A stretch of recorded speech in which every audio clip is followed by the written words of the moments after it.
menjelaskan maksud dari e-commerce. E-commerce yaitu segala bentuk perdagangan atau perniagaan, baik pembelian, penjualan, pertukaran barang atau jasa menggunakan media elektronik. Adapun manfaat e-commerce bagi organisasi yaitu memperluas marketplace, menurunkan biaya pembuatan, memperkecil biaya telekomunikasi, dan akses informasi lebih cepat. Adapun manfaat e-commerce bagi konsumen yaitu pengiriman menjadi lebih cepat, memberikan banyak pilihan, menerima informasi relevan, dan memudahkan persaingan. Ciri-ciri dan karakteristik e-commerce: yang pertama itu otomatisasi, yang kedua itu integrasi, yang ketiga itu publikasi, yang keempat itu interaksi, dan yang terakhir itu transaksi. Tantangan dan hambatan penerapan e-commerce: yang pertama itu infrastrukturnya yang masih terbatas, yang kedua itu delivery cancel seperti ketepatan waktu pengiriman, yang ketiga itu kultur dan kepercayaan yang masih tipis, yang keempat itu security yang masih kurang menjamin, yang kelima itu munculnya kejahatan baru, contohnya penipuan melalui SMS, yang keenam itu efek pada kehidupan, contohnya waktu bekerja kita lebih panjang. E-business. Maksud dari e-business itu kegiatan pembisnis di internet yang tidak saja meliputi pembelian, penjualan, dan jasa, tetapi juga meliputi pelayanan pelanggan dan kerjasama dengan rekan bisnis.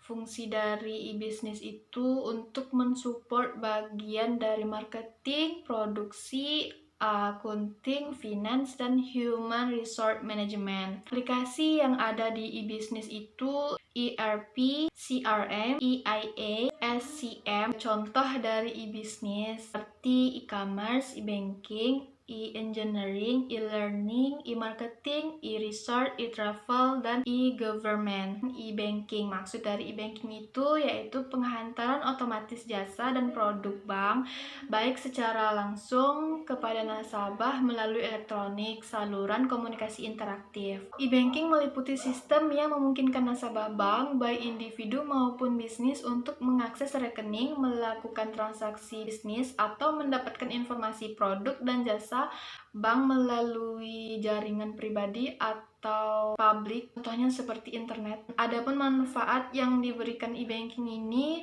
sama seperti ATM, namun kalau e-banking ini dia lebih memudahkan kita melakukan transaksi di mana saja maupun kapan saja. Contoh pelayanan yang diberikan e-banking itu ATM, sistem aplikasi perbankan, sistem penyelesaian bruto waktu nyata, perbankan daring, sistem clearing elektronik. Kebutuhan IT dalam perbankan yaitu teknologi. Maksud dari teknologi itu cara melakukan sesuatu untuk memenuhi kebutuhan manusia dengan bantuan akal dan alat. Adapun peranan teknologi yaitu fungsi operasional, monitoring, planning, communication, dan interorganisasi. Nah, semakin majunya teknologi di dunia transaksi, perbankan pun mulai menggunakan teknologi berbasis komputer atau memenuhi transaksi dengan nasabah. Transaksi yang bisa dilakukan dengan internet banking yaitu cek saldo, pemindah bukuan, dan masih banyak lagi. Manfaat dari kebutuhan IT ini yaitu memudahkan dalam bertransaksi, meningkatkan aksesibilitas data, mengembangkan proses perencanaan. Dengan semakin berkembangnya teknologi pada era digital ini, khususnya pada sektor perbankan, dapat disimpulkan bahwa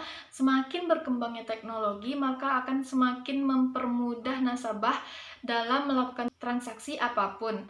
Nah, ini jika diambil dari segi positif. Namun, jika perkembangan teknologi makin meningkat, maka bisa jadi sumber daya manusia yang di sektor perbankan ini bisa tidak dibutuhkan lagi. Oleh karena itu, upaya untuk bekerja di dunia sektor perbankan, kompetensi yang harus kita miliki yaitu melek teknologi, profesionalisme, etika bekerja, menyenangi pekerjaan, product knowledge, multitasking, implementasi dari e-banking atau mobile banking.